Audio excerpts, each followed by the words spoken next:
sides to every coin. I think the movie's more of a reminder rather than sort of like a statement or like any definitive commentary on it. It's just a fairly objective depiction of what we learned about the place. Did you, when you learned about the place, how did you learn about the place in order to play this role? There's a lot of reference material.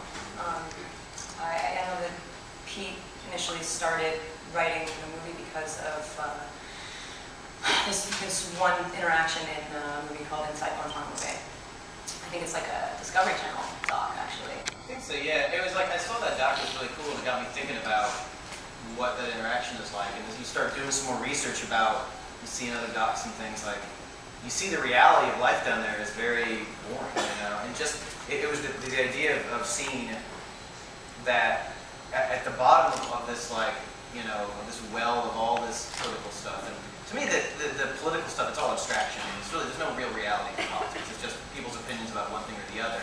And so I wanted to try and cut through that and look, like, at the end of the day, like, what's happening on the ground level? What's the boots on the ground kind of thing? Yeah, like, who's there? What do they do on a day-to-day life? Yeah. I have the old saying, which is like, when the elephants fight, it's the grass that suffers. And so I want to make a film about the grass. It's like, here's a soldier who has no real political slant. There's an emotional slant because they've been told, like, this is your enemy. God bless America. Yeah, exactly. The right thing. And the detainee is like, hey, you're holding me captive, so like I'm obviously aggressive towards you. I don't like you. Yeah, exactly. It's like a very natural situation. You know what I mean? What? Like you. It's like the Stanford prison experiments, where if you put someone in the role of a jailer and a prisoner, like they will take on these roles. It will just come about by the nature of that position that they're in. So I think from the beginning. This is why Kristen's so good in the film, and why we worked on this character a lot, is that we wanted it to be about people and politics. And then along the way, of course, what I like about the movie is that you get to bring along a little hint of some political ideas. We're not telling you what to think. It's not a message movie, but along the way of this very personal, intimate character journey, you'll start to think of these other things as kind of like a sneak it in there. Well, there are other ways that you snuck things in. And I think the scene, the pre-frequent flyer moment, when there's one guy, one of the soldiers, Amy's friend, says, "Wow, how cruel!" The idea. And the colonel or corporal rather says, "What do you mean?" And then he immediately stops, or is it later? I think it's a cafeteria scene where the same soldier says, "Hey, they did 9/11." Yeah. That's his sentence. That's the whole politics. So yeah. They did 9/11. It's very simplified. There's nothing more, black than that. They did this, and that's why they're here. Well, yeah, you need serious justification to tell yourself anything to get through something. Well, it's interesting that you say that, because the film is also very much about dehumanization on both ends, right? I mean, the guards. Yeah, it's about these characters, like I was talking about. It's like the idea of like these two small people in the bottom of a giant machine, That's why so much of the movie is just about these institutional mechanics on both sides and how that dehumanizes them. But like you were saying, Kristen, about when you find yourself in this role or under this pressure and surrounded by these things, you're going to tell yourself all sorts of things. You're going to build, and you're going to build these ideas in your mind, and in a way you'll be shaped by it as much as you. It's not much the ideas you bring in there. It's like that place will change your ideas, and create these things, good or bad. But the other idea was, I think, is to surround Kristen, Kristen being her character being the vessel for the audience to see themselves in, is to surround that character with all these different opinions. That's why we have, one character that eventually finds a simplistic answer. They did 9/11. We have an aggressive soldier. We have some other soldiers that are a little more chill and are just like, yeah, this is kind of messed up. And they play solitaire. Yeah. Right. Yeah. I mean, that's how you spend your day. You play solitaire. Exactly. I wasn't fascinated by. It's not evil, but the banality of evil is just fascinating to me. It's just like, yeah, we're doing this like really hardcore thing down here, but it's like, yeah, we're also just doing a job. It's like a dumb job. I clock into my low-paying job, and that's what I do. But the dehumanization idea is so interesting from the perspective of the guards. The commander is filled with such self-hatred. He's telling you, I hate what I do. This is not what I became a soldier to do. And I think Amy has this really great moment toward the end when she says, when he asks her, and she says, I wanted to do something important. And it's very self-referential because she knows this isn't it. This doesn't appear to be very. Yeah, weird difference between those two people. I think she wants to lose herself. She wants to take the individual out of it completely, so she doesn't have to look inward. So she doesn't have to acknowledge things about herself. She doesn't have to exist. She just wants to be a part of a larger piece. I think that he doesn't like it there because he wasn't able to. There's no glory in it, you know.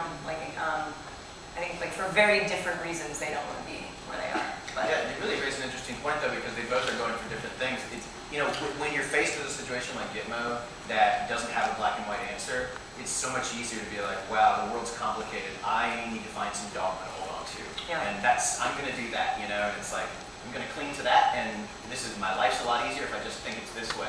Yeah. And I think very much that's what the character was wanting to do. But Payne is interesting. His character Ali is like. He wants to not be just another face in the crowd. He's trying to hold on to that individuality and deal in the shades of gray, because he's being cast in a role of terrorist, whereas like Amy wants to be that soldier. I think Cole would want, and that sounds silly for me to say, but I think that she would want to be like, what's his name in the movie? Like Shane's character. All she wants is to be like, they did not want it? Yeah. Oh, please. If I could believe that, my life would just be golden. It's exactly what I want to be able to get behind. But and that's why she signs up for it too. It just takes the thinking out of it completely. And then that's what I really liked about the movie initially, was that you have someone who's just trying to turn off, and then there's just this slow, steady, tingling vitality. You're just like, I'm actually not dead, and oh my god, I can't accept this. It's interesting, yeah, like a character that's trying to, in a way, fix herself by like, I'll do this. It's like joining the priesthood or something. It's like that'll give me that'll answer everything, and then you realize halfway through, just like, oh man, like you can't run away from yourself. You are who you are, you know. It's like you can try to sublimate that and restrict it and give these kind of confines to live in, but at the end of the day, like it's cool seeing the character bubble out of that and realize. And that's cool. It's part of like that growing up thing, you know, realizing. I mean, the movie is very much just kind of like I was talking about as a quarter-life crisis movie. You know, it's like university. It's like, you know, instead of going to college or whatever, a lot of these kids they join the army instead. That's the path for them. And so they have this awakening, this enlightenment happens in that messed up, weird situation. Well, you know, she acknowledges early in her first encounter with Ali that, you know, she's not that sophisticated in any way. And there's some sense of her own self-growth, that there is actually an education of Amy Cole transpiring. She is a very different person, and she is traveled away for the first time from this small town in Florida. This is her first. He is the ultimate catalyst for her. It's like you go there expecting to turn off, and all that happens is you meet someone that pulls out. You know, like after she meets him, she's genuinely desirous of being smarter and being somebody who wants to acquire knowledge and wants to travel and all that. And before it was like, no. No, I think you're right. I think that moment when he's playing soccer and she jokes about university, I thought that it meant that she was going, I want to be like this. I want to be well-traveled. And she's later, maybe I'll travel to Germany. Right. Why, you know, I could have gone to college. Maybe I should now go to college. He rocks her world in the most really touching way. She needs to go to Guantanamo and right. befriend a detainee. Like, listen, it's so silly. It is. Well, you know, what's that cool thing about, like, you know, it's like a movie isn't a love story, not in any romantic way. I actually thought it was. Well, it is, but it's not. It's not forbidden love. But it's not. To me, it's not. It is a forbidden, but the way I feel about it is, and this is why I like the setup, is that it's not romantic love. It is that it's not agape. But I don't know what the word is. It's that love of humanity. Yeah. I mean, something that transcends, like, it's not about sex or but it's a human connection. Yeah, to seeing someone say, I love you as a human being. And that's what I really loved about it as well. Is like, you know, yeah, it's a guy and a girl. You expect there to be this, you know, this sexual undertone. But it doesn't exist in this. You know, it's not about that. It's bigger than that. They're so lonely. They're going. It's not. I don't think it's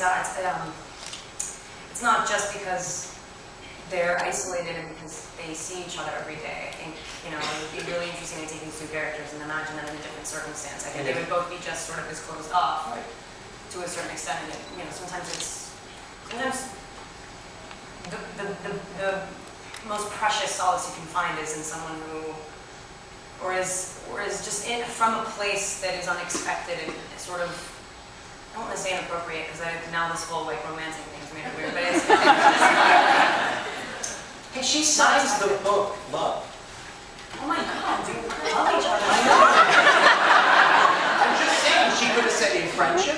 She could have said, hope to see you again. You're right, it is love. I guess what I'm trying to say. She's making a connection to him that's deeper than a friend.